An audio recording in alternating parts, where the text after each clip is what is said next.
Quoi que nous fassions, notre nature humaine est pécheresse et indigne devant la pureté de la justice de Dieu.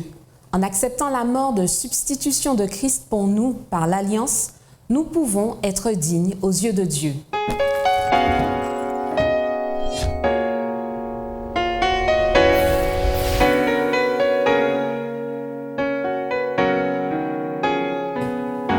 Bienvenue dans votre émission Autrement dit. Nous sommes en compagnie de Samuel et de Grégory. Bienvenue à vous.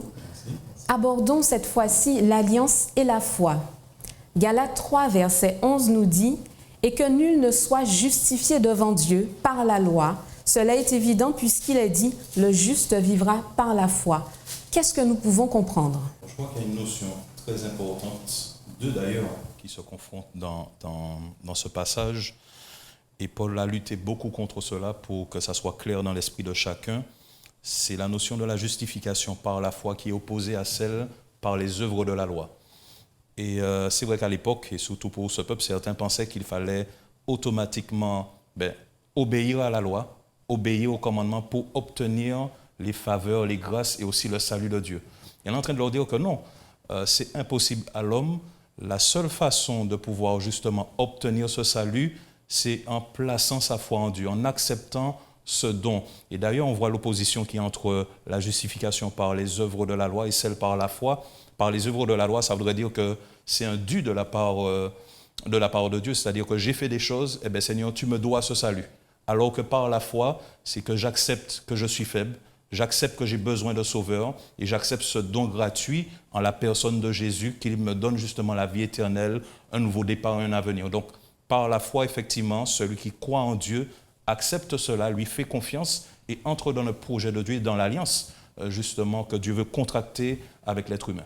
À quoi sert la loi dans ce cas? La loi, en fait, c'est comme un précepteur. Il y a le texte de Romains 3, verset 24, qui nous dit que « Ainsi, la loi a été comme un précepteur pour nous conduire à Christ, afin que nous soyons justifiés par la foi. » Donc, la loi est là pour nous révéler le caractère de Dieu, mais la loi n'a pas vocation, si on l'observe, à nous apporter le salut ou à nous justifier. Pas du tout. Comme Grégory le disait, il n'y a rien, je le traduis ainsi, il n'y a rien de bon qui puisse venir de l'homme. L'homme va entrer dans le cercle de la justice de Dieu, Dieu va le déclarer juste à partir du moment où il va croire. Mais ce n'est pas sa foi, en fait. C'est très important. On ne peut pas dire que c'est que même la foi qu'il a, ce n'est qu'un véhicule. C'est ce qui va l'emmener vers la justice de Dieu. Il ne peut pas dire que moi, de toute façon, je crois et je mérite la justice. La foi participe de l'humilité qu'il a et comme il s'humilie et il croit, eh bien, il y a comme une petite voiture qui va l'emmener vers cette justice-là et il va l'emmener à Dieu. C'est comme ça qu'il faut comprendre les choses. Parce qu'on pourrait aussi s'enorgueillir de la foi, aussi bizarre que cela paraisse, mais il n'y a rien de bon, comme nous le dit le prophète Isaïe, il n'y a rien de bon qui puisse sortir de l'homme. Dieu nous offre sa justice et on entre dans le cercle de la justice par cette foi-là. Alors, où on place le salut? Est-ce que le salut doit obligatoirement, du coup, être un don? Et pourquoi? Il est un don. Il est un don. Si on l'approche différemment, ça veut dire qu'il y a quelque chose dans la parole qu'on n'a pas bien saisi. Tu as cité le texte de Galates, mais depuis les premiers livres de la Bible, on voit bien que le salut qui a été offert à l'humanité a toujours été un don. L'alliance, que ce soit l'ancienne ou la nouvelle, je crois que dans les études précédentes, on l'a bien compris, il n'y a pas tellement de choses qui ont changé. Il a dû renouveler parce qu'effectivement, nous avons le sanctuaire céleste, il y a la notion de souverain sacrificateur qui est Jésus, donc une alliance plus excellente. Mais depuis le départ, dans les premiers livres de la Bible, notamment avec Genèse et l'expérience d'Abraham, on voit que cette justice qui a été imputée à l'homme venait du fait qu'il croyait dans la puissance de Dieu, qu'il rentrait, comme je l'ai dit tout à l'heure, dans le projet de Dieu. Donc, il n'y a rien que l'homme puisse faire, et Samuel l'a bien précisé, rien qu'il puisse faire, aussi bien que ça puisse paraître, qui va venir combler ce que le péché a créé, ce fossé-là entre Dieu et l'homme. Il fallait que ça soit Dieu lui-même qui traite ce problème et qui gère justement cette situation. Et c'est au travers de Jésus, son sacrifice, le Fils envoyé, qu'on a cette solution. Donc effectivement, c'est un don, c'est un cadeau que nous recevons de la part de Dieu. Et puis effectivement, bien entendu, il ne l'impose pas. Hein. C'est à nous de l'accepter. Et justement, c'est au moyen de la foi qu'on voit qu'effectivement, si quelqu'un a dit oui à ce cadeau, au contraire, a dit je n'en veux pas. Pourquoi seul quelqu'un d'égal à Dieu peut offrir ce salut? Normalement, pour arriver à la réponse à ta question, normalement, pour pouvoir apporter le salut à l'humanité, ou en tout cas la conséquence, je vais dire ça comme ça, la conséquence du péché de l'homme, c'est qu'il meurt. Et tout homme devrait mourir. Et si on devait trouver un seul homme qui aurait pu, ou un être, quel qu'il soit, en dehors de la divinité, qui pouvait apporter ce salut, on l'aurait su. Cet être-là, il n'existe pas. L'homme, la seule chose qui puisse lui arriver pour satisfaire à la justice de Dieu, ça aurait été de mourir. Or, Dieu, il aime l'humanité et il aime l'homme. Et ce qu'il a prévu, justement, dans son plan, avant même que le péché ne se manifeste, c'est que lui, il apporte, à travers son Fils, qui s'est offert, qu'il apporte ce salut-là à l'humanité. C'est uniquement un être parfait qui pouvait le faire. Et la perfection par excellence, eh bien, c'est Dieu, et c'est Jésus. Et Jésus dit que personne ne lui a demandé, c'est lui qui a décidé d'offrir sa vie, il s'est dépouillé lui-même. Il n'a pas regardé comme une proie arrachée d'être égal, mais il s'est dépouillé lui-même. Ce n'est pas une obligation qui lui a été faite, il a décidé d'offrir sa vie.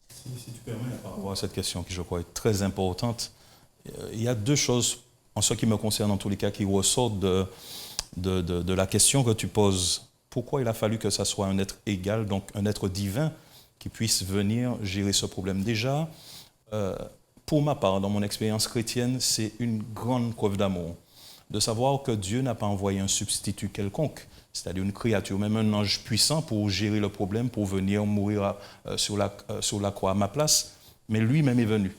Parce que c'est ça, on parle d'être égal à Dieu, mais c'est Dieu. Donc c'est Dieu, Jésus, voilà, Dieu dans la personne de Jésus, donc cette divinité qui est venue, s'est incarnée pour gérer ce problème. Il est venu en personne gérer ce problème. Donc ça prouve déjà l'amour que Dieu a pour ses créatures. Il ne charge pas simplement un autre de le faire, mais lui-même prend les choses en main. Ça, c'est une première chose. Et puis, ça prouve aussi, s'il a fallu que ça soit un être divin qui vienne gérer cette situation, ça prouve à quel point le problème du péché est un problème réel et profond. Et je le dis parce qu'il nous arrive quelquefois de jouer comme avec du feu, mais c'est un vrai problème qui a coûté cher au ciel, parce que aussi bien, et on l'a dit, on l'a compris au travers des Écritures, que c'est un don gratuit. Il est gratuit pour l'homme, mais ça a coûté très cher à Dieu.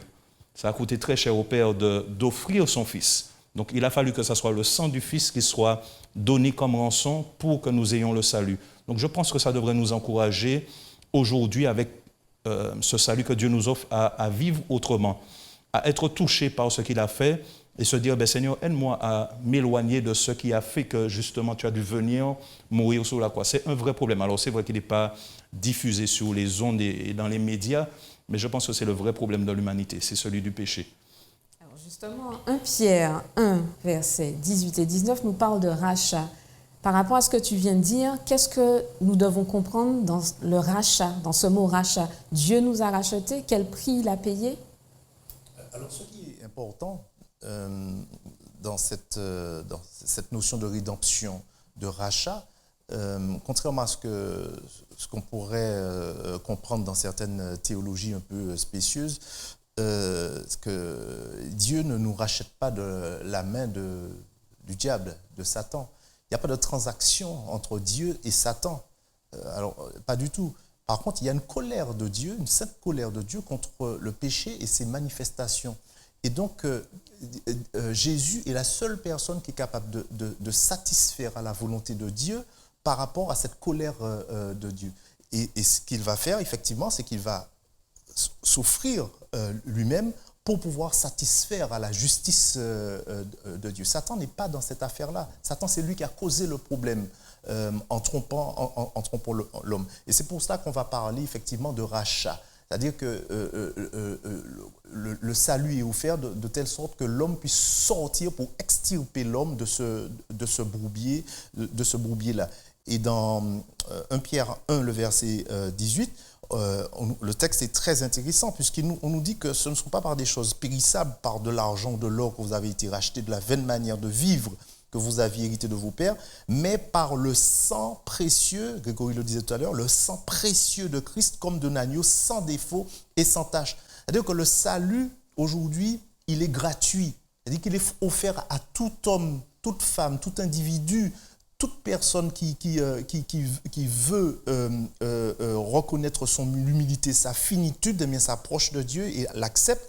Par contre, ce n'est pas un salut bon marché. Il n'est pas bon marché.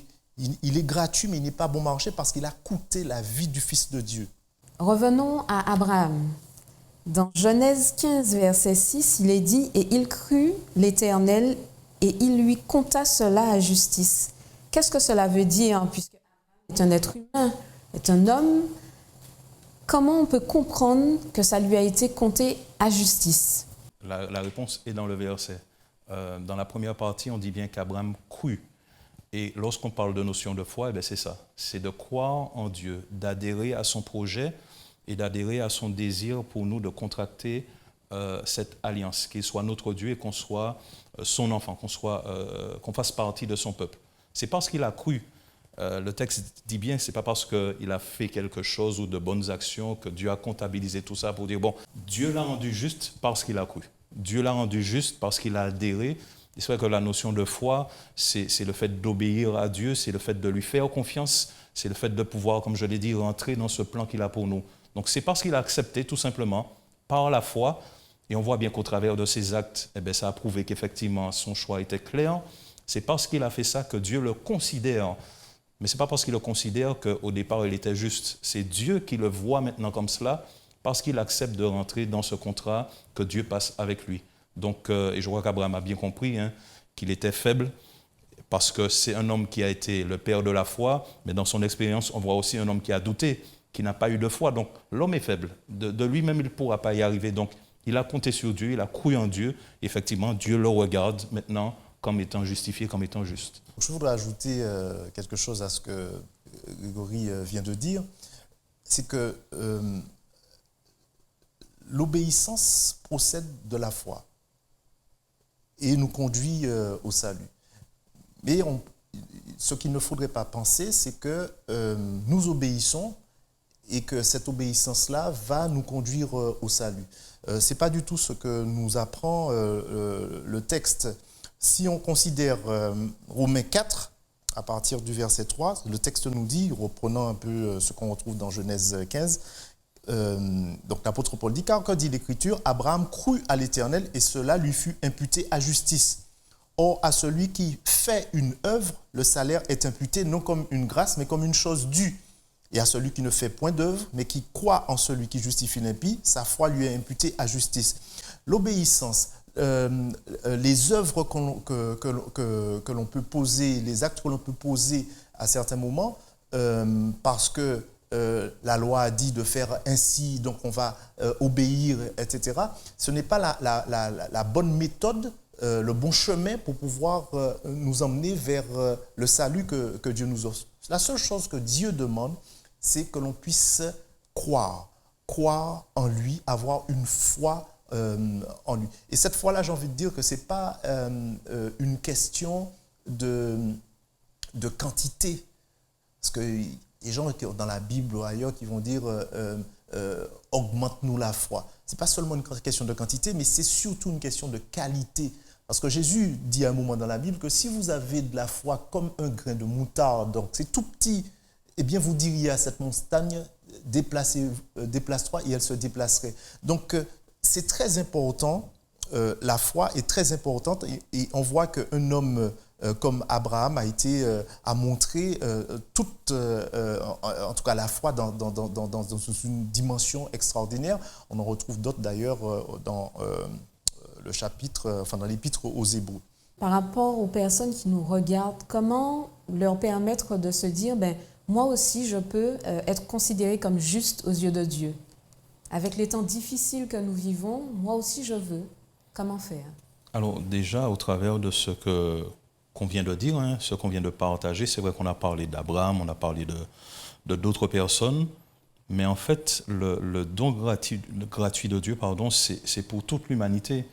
Et ce texte bien connu des chrétiens, dans Jean 3, verset 16, dit bien « Car Dieu a tant aimé le monde qu'il a donné son Fils, afin que quiconque... » Donc je pense que c'est déjà la base, de comprendre que ça est accessible à tout chacun. Et c'est ce que j'aime avec Dieu. Il n'y a pas de question de couleur de peau, de qui tu es, de ton passé, peu importe le passé qu'on a, la famille, d'où l'on vient. Ce n'est pas ce qui intéresse Dieu. À partir du moment où nous sommes un être humain, une créature, Dieu a ce souci de nous sauver. Donc je pense que c'est la base, que chacun puisse déjà se dire, j'ai compris que ce don gratuit, c'est pour moi aussi. Et puis à partir de cela, je crois que la foi, c'est déjà un don de Dieu aussi, qu'il place dans nos cœurs lorsque nous sommes prêts, comme je l'ai dit, à rentrer dans ce plan. Et puis c'est au travers de la découverte des Écritures, des promesses aussi qui sont présentées dans la parole, d'une vie de prière, d'études, d'échanges. Je pense que des émissions, comme autrement dit, contribuent aussi à susciter ce petit intérêt chez certains, à vouloir chercher un peu plus. Mais je pense que, c'est ce que je dirais, c'est de comprendre que ça, c'est pour tout le monde. Mais si c'est pour tout le monde, je suis un être humain, c'est pour moi aussi, donc autant en profiter. Mais j'entends des personnes dire, mais je me regarde, je ne me sens pas juste. Peut-être parce qu'elles font référence à des choses liées à leur passé ou des choses qu'elles font encore aujourd'hui. C'est vrai que si on prend le temps de regarder un peu ce qu'on a fait, on a tous peut-être honte d'une action, d'un état, d'une chose qu'on a dite ou faite dans le passé. Et ça, c'est le travail de l'ennemi. Ça, c'est clair dans la Bible. Nous chuchoter, nous appeler un petit peu ce qu'on a fait, nous dire, mais non, finalement, tu es allé trop loin, ce n'est pas possible que Dieu puisse rattraper cela. Non, le texte est clair, le bras de Dieu n'est pas trop court pour pouvoir nous sauver, pour pouvoir nous racheter. Donc, je pense qu'il faut faire confiance surtout à ce que Dieu nous dit et ce qu'il fait de nous. Il nous voit juste. Est-ce que ça veut dire que jamais plus je vais commettre une erreur? Ça ne veut pas dire ça.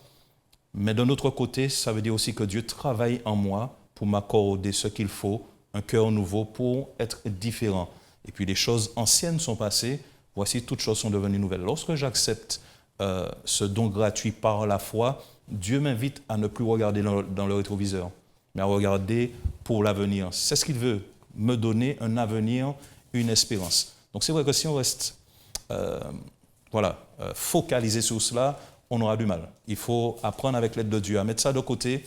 Dieu lui-même place ça au fond de l'océan, c'est ce que le texte dit. Moi, je regarde de l'avant, je regarde vers l'avant et puis je regarde vers ce que Dieu me promet et l'avenir qu'il prépare pour moi. Je pense qu'il faut faire très attention à ne pas rester focalisé sur ça. Ça, c'est le piège de l'ennemi. Oui, je voulais rebondir un petit peu sur la question que tu as posée tout à l'heure. Une personne qui ne se considère pas juste en se regardant dans le miroir. Alors, comme Grégory l'a dit, effectivement, ça, c'est le travail de l'ennemi. On a l'épisode où il y a le sacrificateur Josué dans la Bible et il y a Satan qui vient l'accuser parce qu'il a des vêtements sales et qui dit qu'il a des vêtements sales, c'est traduction du péché, etc. Et le diable, il est toujours là pour nous rappeler nos erreurs, pour nous rappeler notre état, pour nous rappeler en tout cas ce qu'on a fait, etc., pour nous montrer notre indignité en quelque sorte à recevoir ce que Dieu nous propose. J'ai envie de dire, lorsque le diable nous rappelle notre passé, mais nous devrions lui rappeler son futur, lui dire voici ce qui t'attend. Et en fait, lorsqu'on est dans la justification, pour bien comprendre la justification par la foi, comment Dieu nous rend juste, effectivement, sa justice nous est imputée. Et ça veut dire quoi? Tout simplement que lorsque je n'ai pas d'argent sur mon compte en banque, parce que j'ai dilapidé, j'ai fait des bêtises avec mon compte, et que je viens humblement voir le banquier, ou bien que quelqu'un, plutôt, parce que le banquier, il faudra le rembourser, ou quelqu'un me dit, mais je sais que tu as eu des difficultés, tu as fait ça, écoute, je vais quand même t'aider. Eh bien, je te donne tant d'argent, donc on va imputer mon compte, on va le créditer d'un compte. mais je ne mérite pas cet argent-là parce que j'ai fait n'importe quoi. Mais c'est un petit peu cela. C'est-à-dire que Jésus, il vient et puis il dit, écoute, tu viens humblement, tu reconnais que tu as fait n'importe quoi. Eh bien moi, je viens et puis je vais t'accorder ma justice. Je te rends juste. Voilà un peu comment ça se passe. Et les personnes qui, dans leur tête, estiment qu'en se regardant dans un miroir, qu'elles ne méritent pas la justice du Christ, eh bien, c'est dommage parce que le petit bout qui resterait pour être parfait aux yeux de Dieu, eh bien, c'est Jésus qui le comble. Et à ce moment-là, on est parfait à ses yeux. Effectivement, ça ne veut pas dire qu'on ne va pas pécher à nouveau, mais simplement, on sait qu'on a toujours un recours. C'est Jésus-Christ, le juste, l'avocat qui est là et qui est prêt à nous pardonner à tout moment. Alors pour ceux qui nous regardent, qui nous écoutent, est-ce qu'on peut distinguer une foi vivante, une foi morte? Est-ce qu'il y a des éléments concrets qui distinguent foi morte, foi vivante? Juste un petit mot par rapport à cela. Une foi morte, c'est une foi qui ne fait pas confiance à Dieu. Une foi morte, en fait, elle n'existe pas. C'est une foi qui est ébranlée par les premiers soubresauts, les premières attaques, etc. Ça veut dire qu'elle n'est pas enracinée en Christ. Et puis une foi vivante, je vais laisser le soin à Grégory de nous dire comment il perçoit cela. Il y a ce texte dans Jacques, pour répondre à la question, dans Jacques au chapitre 2, et le verset 17 qui dit ceci, « Il en est ainsi de la foi, si elle n'a pas les œuvres, elle est morte en elle-même. » Alors, ça peut porter à confusion, puisqu'on a dit depuis tout à l'heure qu'on n'est pas justifié par les œuvres, mais comment la foi peut être concrète et manifeste et inspirer même les autres si finalement on ne voit pas dans les actes un prolongement de cette confiance en Dieu. Abraham crut en l'Éternel, mais ses actions par la suite ont prouvé justement qu'il avait vraiment cru. Je prends un exemple tout bête. Si vous avez un couple marié et que le mari passe son temps à dire à son épouse « je t'aime », mais il ne fait jamais la vaisselle, il ne sort pas les poubelles, il ne l'emmène pas au restaurant, il ne prend pas soin d'elle, ça reste que des paroles. Mais c'est ça la foi morte. Je dis que je crois en Dieu, mais ma vie n'a pas été vraiment touchée puisque ce sacrifice-là ne m'inspire pas à faire mieux, à me remettre entre les mains de Dieu, à m'abandonner entre ses mains pour faire mieux. La foi où je dis que j'ai cru en Dieu, eh bien, il y aura ce prolongement. Dans mes actes, dans mes paroles, il y aura cette transformation qui va prouver que j'ai vraiment accepté Christ dans ma vie. Et c'est cette foi qui est importante. Si on s'arrête qu'aux paroles, ça reste que des belles paroles. Et ce n'est pas ce qui intéresse Dieu. Donc, oui, je crois en Dieu, mais dans ma vie, dans ma façon de faire, ma façon de penser, parce que Dieu amène aussi une transformation, eh bien, je montre qu'effectivement, Christ habite en moi, que je suis une nouvelle créature, que j'ai pris un nouveau départ et qu'effectivement, je vis différemment. Donc, les autres le verront. Ce sera, je pense, un beau témoignage pour, comme je l'ai dit, inspirer les autres. Donc oui, il n'y a pas... Je ne fais pas les choses parce que je veux être sauvé. Je les fais parce que Christ m'a déjà sauvé. Et je fais la nuance entre les deux aspects. En s'appuyant sur les promesses de Dieu, comment peut-on maintenir ou renforcer la relation avec Dieu à travers son alliance avec nous? Est-ce que vous pouvez me parler de votre expérience? Eh bien, le renforcement de la relation avec Dieu, elle passe, selon moi, par la relation avec lui. C'est essentiel, maintenir, renforcer la relation avec lui, c'est-à-dire par la prière, dévotion quotidienne. Donc c'est très important, c'est la nourriture. Et puis par aussi la relation avec les autres autour de nous, parce que c'est là qu'il y a le test en fait. Parce que quand on est dans sa chambre, personne ne nous voit. Mais en réalité, puisqu'on parle de la foi et de sa traduction concrète dans la vie de tous les jours, eh bien, il faut effectivement que l'on montre le Dieu qui est en nous et que l'on montre de l'enthousiasme.